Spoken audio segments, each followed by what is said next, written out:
तो रूठा पड़ा है, कहता है आंटी अपने प्यारे प्यारे ओठ में लेकर चूम्बे, मुझे प्यार करे तभी खड़ा होऊंगा। हेलो दोस्तों, कैसे हैं आप लोग? मेरा नाम विनय कपूर है और दिल्ली में रहता हूँ। उम्र 52 साल, पत्नी 49 साल, बेटी 24 साल की है।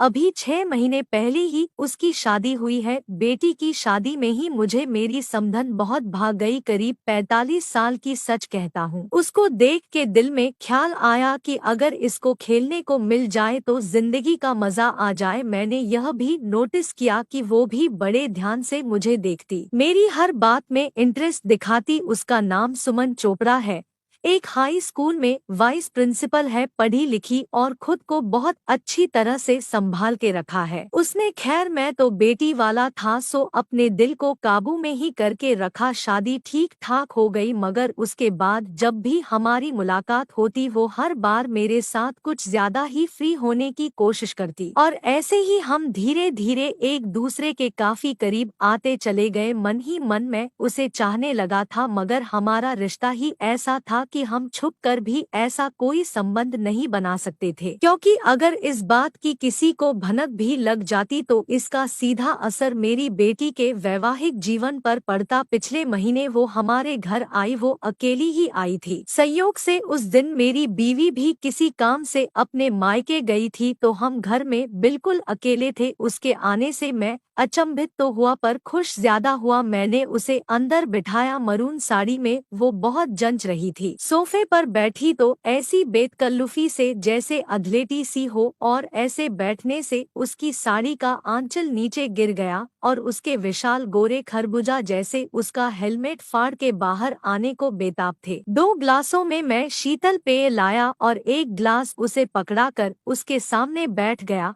और हम इधर उधर की बातें करने लगे, मगर मेरा ध्यान बार बार उसके खरबूजा पर जा रहा था और वो भी अच्छी तरह जानती थी कि मेरा ध्यान कहाँ था। और वो जैसे इस बात का मजा ले रही थी कि मैं उसके हुस्न की मन ही मन प्रशंसा कर रहा हूँ। बातें करते करते वो बोली, क्या आपके घर आने वालों को सिर्फ कोल्ड ड्रिंक्स ही मिलती है? मैंने कहा, आप हुक्म करें, क्या लेना पसंद करेंगी? घर में सब कुछ है। अच्छा, क्या घर में वोडका या कोई और ड्रिंक है? उसने पूछा। मैंने कहा बिल्कुल है, कहकर मैं उठा और बार से वोडका की बोतल, 2 गिलास और खाने का सामान ले आया। पहला पेक तो उसने ऐसे पिया जैसे बहुत प्यासी हो, फिर 2 से 3 पेक पीकर बोली, आप इतनी दूर क्यों बैठे हैं, इधर आइए मेरे पास। मैं थोड़ा सकपकाया और बोला, जी मैं ठीक हूँ। मैंने थोड़ा डरते हुए कहा, पर मैं ठीक नहीं हूँ। यह कहकर वो सीधी होकर बैठी, जैसे अपने साइड में मुझे बैठाने की जगह बना रही हो। हिलने से उसका रुमाल नीचे गिर गया, जिसे उठाने के लिए वो आगे को झुकी, पर उसकी आंखें सिर्फ मेरे चेहरे पे गड़ी थी। जब वो झुकी तो उसके खरबूजिया का एक बहुत ही खुला प्रदर्शन मेरी आंखों के सामने हुआ, जिसे मैंने अपनी आंखों से अपने मन में समा लिया। क्या देख रहे हो अनिल साहब? उसने कहा तो मैंने अपनी आंखें उसके खरबूजा से हटा ली और बोला, जी कुछ नहीं। तो वो बोली, आप शर्माते बहुत हो, अगर कुछ देखना है तो आराम से मेरे पास आकर बैठकर देख लो, मुझे बुरा नहीं लगेगा। उसके इस बयान से मेरे तो अंदर उथल पुथल सी मच गई। मैं सोचने लगा कि आज यह क्या करने आई है, क्या मुझसे खेलने आई है? मेरी तरफ से कोई खास रिस्पॉन्स न देखकर वो उठी और बिल्कुल मेरी बगल में आकर बैठ गई। देखो अनिल साहब, सच कहती हूँ, जिस दिन से आपको देखा है न जाने क्यों मैं आप पे मरी पड़ी हूँ। आज मौका है, मैं अपने दिल की बात करना चाहती हूँ। मैं जानती हूँ कि आप भी मुझे पसंद करते हैं, क्या आप मेरा साथ दोगे? मेरे तो जैसे हलक में जुबान ही नहीं हो। बड़ी मुश्किल से मैंने कहा, जी मैं ऐसा कैसे कर सकता हूँ, हम तो लड़की वाले हैं।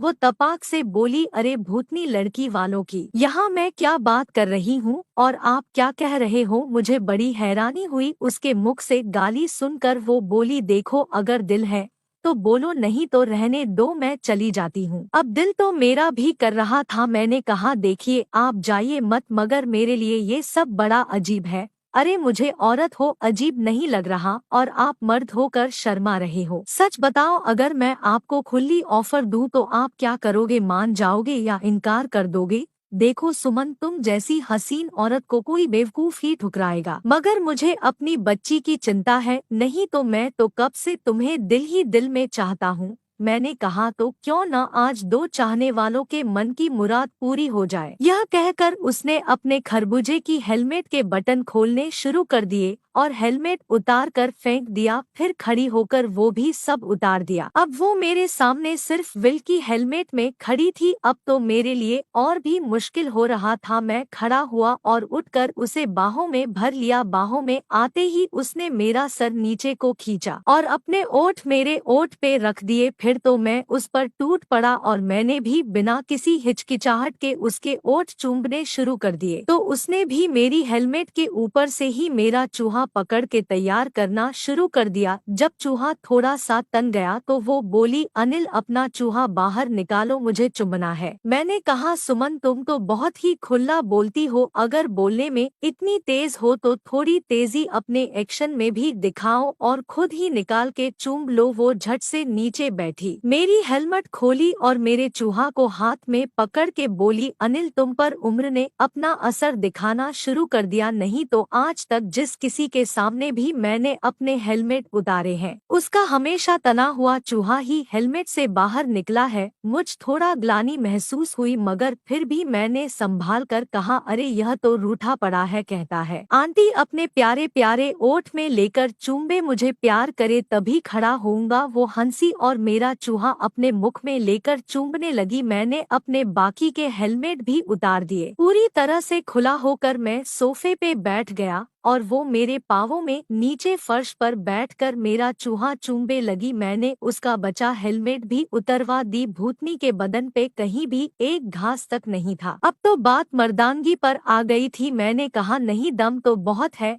जितनी बार कहोगी उतनी बार खेला दूंगा तुझे, मगर यह बता कि यह खेलम खेल का प्रोग्राम कैसे बनाया तुमने। वो बोली, पहले चूहा तो डाल, क्या सारी बातें पहले ही करनी है। मैंने अपना चूहा उसकी बिल पे रखा और अंदर डाल दिया और धीरे धीरे उसे करने लगा।